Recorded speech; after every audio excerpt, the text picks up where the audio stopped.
अच्छा, acne vulgaris पे जाने से पहले मैं थोड़ा सा एक स्किन की एनाटॉमी के बारे में आपको बताती चलूं कि स्किन जो हमारी फेस की, नेक की जो पूरी ओवरऑल बॉडी है, वहां पे अल्लाह ताला ने हेयर फॉलिकल्स बनाए हैं। तो वो वेलस हेयर्स होते हैं, अक्सर नजर नहीं आते, लेकिन उन हेयर्स की जो रूट होती है वहां पर एक ग्लैंड बनाया अल्लाह ताला ने, सेबेशियस ग्लैंड जिसको कहते हैं, जो कि सीबम प्रोड्यूस करते हैं, जिसको आम जबान में हम ऑयल भी कह सकते हैं।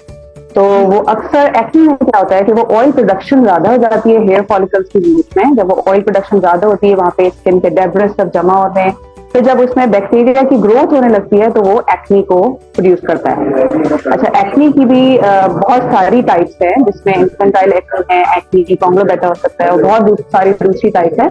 लेकिन आज जैसे हम एक्ने की टाइप की बात कर रहे हैं वो है एक्ने वल्गैरिस। एक्ने वल्गैरिस जो है वो ज्यादातर टीन एज ग्रुप में, जो कि अडोलसेंट एज ग्रुप, जो कि 13 से लेके 19 साल तक की जो एज ग्रुप होता है, उस एज में बहुत कॉमन होता है ये एक्ने वल्गैरिस। अच्छा, एक्ने के बारे में एक रिसर्च भी की गई है, तो इस रिसर्च में ये बताया गया कि 80% पॉपुलेशन, डेवलप्ड कंट्रीज की ही 80% पॉपुलेशन जो है वो अपनी जिंदगी के किसी ना किसी हिस्से में एक्ने का शिकार जरूर होती है। तो एक्ने जो एक बहुत कॉमन स्किन कंडीशन है, जो कि बैक्टीरिया की ओवरग्रोथ की वजह से हो जाती है। एक्ने वल्गैरिस जो है वो टीनेज बॉयज में ज्यादा कॉमन है कंपेयर टू गर्ल्स। गर्ल्स में भी पाई जाती है, लेकिन बॉयज में जो है ये एक्ने की ज्यादा प्रेवलेंस होती है। 30 से 40% बॉयज को ज्यादा अफेक्ट होती है इस एज ग्रुप के। जैसे एक्ने वल्गैरिस की अगर हम स्पेसिफिकली बात करें तो इसका सबसे बड़ा कॉज है हार्मोन, क्योंकि ये जो एज ग्रुप होता है बच्चों का, इसमें हार्मोनल चेंजेस होते हैं बॉडी के अंदर ना। तो वो हार्मोनल चेंजेस से और भी बहुत सारे उसके इफेक्ट होते हैं, लेकिन एक्ने भी इसी का एक इफेक्ट है, क्योंकि वो ऑयल की प्रोडक्शन बढ़ाता है बॉडी के अंदर, आपकी स्किन में ऑयल प्रोडक्शन बढ़ाता है। तो एक तो ये कॉज है इसका। दूसरा कॉज इसका जेनेटिक्स भी हो सकता है ना, आपकी फैमिली में भी रन कर सकता है। हो सकता है कि पेरेंट्स को अगर उनकी टीन एज में एक्ने थी, तो हो सकता है उनके बच्चों में भी आगे वो एक्ने हो। इसके अलावा अनहेल्दी डाइटरी हैबिट्स, ये एक बहुत बड़ा फैक्टर है ना हमारे आजकल की जनरेशन है। अनहेल्दी डाइटरी हैबिट्स, उसमें बर्गर्स, फ्राइज, जंक फूड का यूज और रिफाइंड शुगर का यूज, फ्रिजी ड्रिंक्स का यूज, ये एक्ने को बढ़ावा देने में बहुत बड़ा किरदार अदा करता है। अच्छा, इसके अलावा स्ट्रेस भी एक बहुत बड़ा फैक्टर है। अक्सर देखा जाता है कि बच्चों के एग्जाम जब हो रहे थे तो उनके पिंपल्स आ जाते हैं फेस पर। तो स्ट्रेस जो है वो भी ऑयल प्रोडक्शन को बढ़ाता है। मैं ये नहीं कहूंगी कि स्ट्रेस से एक्ने होती है, लेकिन अगर आपकी एक्ने प्रोन स्किन है या आपको एक्ने रहती है, तो वो स्ट्रेस जो है वो एक्ने को बढ़ा सकता है और ज्यादा। अनहेल्दी लाइफस्टाइल हुआ, और ऑयलिंग, बहुत ज्यादा एक्सेसिव ऑयलिंग भी करते हैं कुछ लोग ना, वैसे तो कम ही देखा जाता है, लेकिन बहुत ज्यादा एक्सेसिव ऑयलिंग और रेगुलरली शैम्पू ना करने से, क्योंकि ऑयल प्रोडक्शन आपकी फोरहेड पे होती है, तो फोरहेड एक्ने हो जाती है, और वही एक्ने जो है वो आपके फेस पे भी स्प्रेड कर सकती है। एक्ने, क्योंकि एक्ने वल्गैरिस की बात की जा रही है, तो वो एक स्पेसिफिक एज ग्रुप है, लेकिन हम जब इन्फेंटाइल एक्ने की बात करते हैं तो एक न्यूबॉर्न बच्चे में भी एक्ने हो सकती है, जो कि उसके हार्मोनल चेंजेस की वजह से उसमें भी होती है। न्यूबॉर्न बेबी में भी हो सकती है। 40 से 50 की जो एज के जो बच्चे होते हैं, जो खवातीन या हजरात होते हैं, उनमें भी एक्ने होती है। इसकी और दूसरी वजूहत हैं। कुछ एक्ने जो है वो ड्रग इंड्यूस होती है, इस तरह की कोई मेडिसिन आप यूज की है जिसकी वजह से एक्ने हो गई, या फिर आपका कोई, क्या आपका लाइफस्टाइल इस तरह का है, आपकी पोल्यूशन का एनवायरनमेंट है, आपकी जॉब टाइप इस तरह की है कि आप पोल्यूशन का एनवायरनमेंट है, या एयर पोल्यूशन, या स्मोकिंग भी एक बहुत बड़ा फैक्टर है जी। अच्छा, ट्रीटमेंट पे जाने से पहले थोड़ा सा मैं लोगों को ये गाइड करना चाहूंगी कि हर स्किन टाइप और हर जो एक्ने की टाइप होती है ना, उसका डिफरेंट ट्रीटमेंट होता है। ये नहीं है कि एक ने जो है ट्रीटमेंट यूज किया, उसने अपने फ्रेंड को बताया कि मुझे इससे फायदा हो गया तो तुम भी ये यूज कर लो तो तुम्हें भी इससे फायदा हो जाएगा। इस तरह से बिल्कुल नहीं होता है। आप एक कंसल्टेंट, एक डॉक्टर के पास जाएं जो एक्सपर्ट हो उसमें, अब वहां पे उसके पास जाएं, आपकी स्किन टाइप को देख के और आपकी एक्ने की सिवियरिटी को देख के फिर डिसाइड करता है कि कौन से ट्रीटमेंट आप जाए। अच्छा, ट्रीटमेंट पे अगर हम आए तो ट्रीटमेंट को हम 2 कैटेगरीज में डिवाइड कर सकते हैं। इसमें हम टॉपिकल एप्लीकेशन, मतलब फेस पे कुछ क्रीम्स, जेल्स या कुछ लोशन अप्लाई करने के लिए देते हैं, और सिस्टमिक एप्लीकेशन है जिसमें हम कुछ ओरल मेडिसिन भी देते हैं। वो अगेन कि आपकी एक्ने की सिवियरिटी को देखते हुए एक डॉक्टर प्रिस्क्राइब कर सकता है।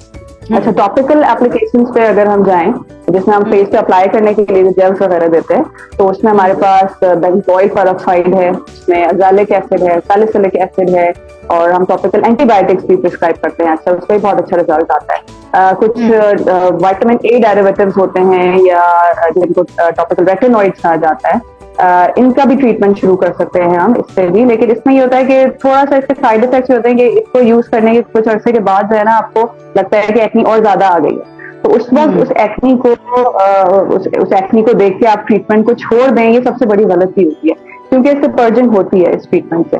तो उसको कंटिन्यूस रखना बहुत जरूरी है। उस वक्त आपको ये परेशान नहीं होना चाहिए। उस वक्त आप अपने डॉक्टर से कंसल्ट करें, वो अच्छा किरदार अदा करेगा आपको रीअश्योर करने में कि आपको you have to continue this medicine. ये मेडिसिन जो है वो आप एज लॉन्ग एज 6 मंथ तक भी सेफ साइड पे यूज कर सकते हैं। अच्छा, इन ट्रीटमेंट्स के साथ साथ एलईडी थेरेपी, जिसमें फोटोथेरेपी या एलईडी लाइट के थ्रू जो ट्रीटमेंट किया जाता है, उसका बहुत अच्छा इफेक्ट है एक्ने को रिजॉल्व, जिसमें blue light along with red light अगर आप कंसिस्टेंटली उसके सेशंस लें तो वो आपकी एक्ने को भी बहुत अच्छे से कवर कर सकता है। अच्छा, आजकल मेडिकल ग्रेड पील्स आ गए हैं बहुत ज्यादा ट्रीटमेंट में। मेडिकल एक्सपर्ट की मौजूदगी में आपके फेस पे कुछ पील्स अप्लाई किए जाते हैं, जिसमें लैक्टिक एसिड हो गया, ग्लाइकोलिक एसिड है, सैलिसिलिक एसिड है, बहुत सारे एसिड हैं जो कि पील्स की फॉर्म में आपके फेस पे अप्लाई करते हैं सर्टेन टाइम पीरियड के लिए एक मेडिकल असिस्टेंस में। और उससे ना सिर्फ आपकी एक्ने कंट्रोल होती है बल्कि ओवरऑल स्किन का टेक्सचर ही बहुत बेहतर है। जी जी। अच्छा, एक्नी सिंपल कभी कभार एक आध दो पिंपल्स आ जाते हैं बच्चों के फेस पर, तो वो जो है वो आप देख सकते हैं, उसको होम रेमेडी से भी सही किया जा सकता है। अक्सर घर में जो घरेलू टोटके करती हैं हमारी, टूथपेस्ट लगा लिया या कोई आइस क्यूब लगा ली, एलोवेरा लगा लिया।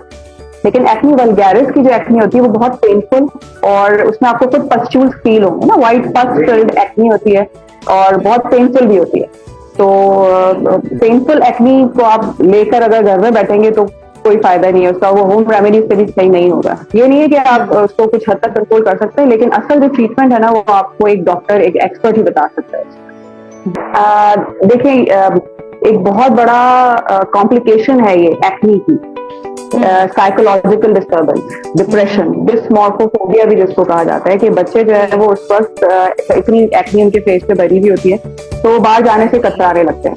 वो जब बाहर जाते हैं तो उनको बहुत डिफरेंट मशवरे मिलते हैं कि क्या हो गया तुम्हारे फेस को, ऐसा क्यों हो गया, तुम ये लगाओ, ये करो, वो करो, तो इससे वो और ज्यादा डिप्रेशन में जाते हैं। फिर वो सोशल एक्टिविटीज को अवॉइड करने लगते हैं, बाहर सोशल फंक्शन गैदरिंग्स को अवॉइड करते हैं, घर में रहने लगते हैं, ज्यादातर अपना टाइम घर में रखते हैं। उससे डिप्रेशन जो है एक ऐसी बीमारी है जो आजकल वैसे ही मुल्क में बहुत ज्यादा फैल गई है। टीनेज डिप्रेशन एक बहुत बड़ी आजकल वजह है, बच्चों के अंदर बहुत ज्यादा डिप्रेशन पाया जा रहा है आजकल। तो एक्नी भी एक बहुत बड़ा कॉज है डिप्रेशन को पैदा करने में। तो इस वक्त जो है ना, एक तो दूसरे जो लोग हैं, मैं उनको थोड़ा सा, मैं कहूंगी थोड़ा सा सिंपैथेटिक एटीट्यूड होना चाहिए सबका टुवर्ड्स कि आप कोई एक मोटा आपको लग रहा है तो आप उसको फौरन से बोल दो इतने मोटे क्यों हो रहे हो, या तुम क्या खा रहे हो, इसका मजाक उड़ाना, ये भी बहुत बड़ा कॉज है। थोड़ा सा अपने लहजों को थोड़ा सा नरम करें, और अगर किसी बच्चे का आप देख रहे हैं कि उसमें इतनी ज्यादा एक्ने की प्रोडक्शन हो रही है तो आप उसको एकदम से इस तरह से ना बोलें कि क्या हो गया तुम्हारे फेस को, तो वो खुद बच्चा डर जाएगा कि किस तरह से दे रहा है। डिप्रेशन में जाते हैं, फिर डिप्रेशन के और बहुत सारे साइड इफेक्ट्स हैं, तो वो बढ़ता ही जाता है, तो उसको कम नहीं किया जाता। बिल्कुल। अच्छा, प्रिवेंशन मेरा सबसे फेवरेट टॉपिक होता है हर वक्त, हर दफा, क्योंकि मैं एक जनरल फिजिशियन एस्थेटिक फिजिशियन के साथ एक पब्लिक हेल्थ स्पेशलिस्ट हूँ, तो मेरा मानना ये है कि prevention is better than cure. तो प्रिवेंशन के लिए मैं सबसे पहले ये कहूंगी कि फेस को अपने साफ रखें, क्लेंजिंग, डेली फेस की क्लेंजिंग, ये नहीं कि आप क्लेंजिंग मिल्क से करें या आप पार्लर जाके क्लेंजिंग करवाएं।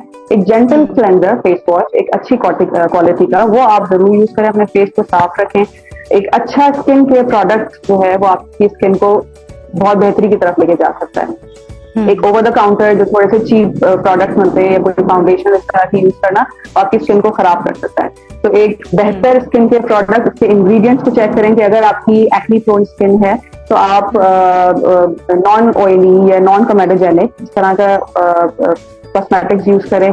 दूसरी, हेल्दी लाइफस्टाइल और एक्सरसाइज, ये दो ऐसी चीजें हैं जो ना सिर्फ आपकी एक्नी को कंट्रोल करेगी बल्कि ओवरऑल आपकी हेल्थ को बहुत अच्छा रखेगी और बहुत सारी दूसरी बीमारियों से भी बचाती है, लाइक शुगर हो गई, डायबिटीज है, ब्लड प्रेशर है, ओबेसिटी है, मोटापा, दिल की अमराज, इन सब से भी दूर रखता है। क्योंकि जब आप एक्सरसाइज करते हैं तो आपके हार्ट रेट को इंक्रीज करता है, जिससे ब्लड सर्कुलेशन ओवरऑल बॉडी में बढ़ता है। जब ओवरऑल बॉडी में ब्लड सर्कुलेशन ज्यादा होता है तो आपके दूसरे जो ऑर्गन हैं, किडनी, लिवर, उनका फंक्शन भी अच्छा होता है, तो आपकी स्किन का भी फंक्शन अच्छा होता है, उसका भी ब्लड सप्लाई बढ़ता है, आपकी हेयर की ग्रोथ अच्छी होती है, स्किन आपकी ग्लो करती है, और एक हैप्पी हार्मोन रिलीज होता है एक्सरसाइज करने के बाद, जिससे आपका मूड अच्छा होता है, आप अपनी एक्टिविटी में अच्छा पार्टिसिपेट करते हैं। और दूसरा, हेल्दी लाइफस्टाइल। बच्चों में शुरू से ही माँ बाप का, ये मेरे ख्याल में माँ बाप का इसमें बहुत बड़ा रोल है कि बच्चों में शुरू से ही हेल्दी ईटिंग हैबिट्स को डेवलप करना बहुत जरूरी है।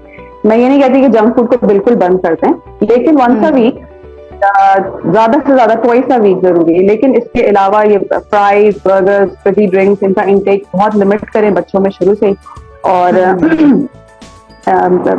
हेल्दी फ्रूट, फ्रेश फ्रूट्स खाएं, और green vegetables, meat, whole grain का आटा यूज करें। मतलब ये सारी ऐसी चीजें जो कि ओवरऑल आपकी बॉडी पे बहुत अच्छा इफेक्ट करती हैं, और एक्ने भी इसी से कंट्रोल होती है। To watch more, subscribe.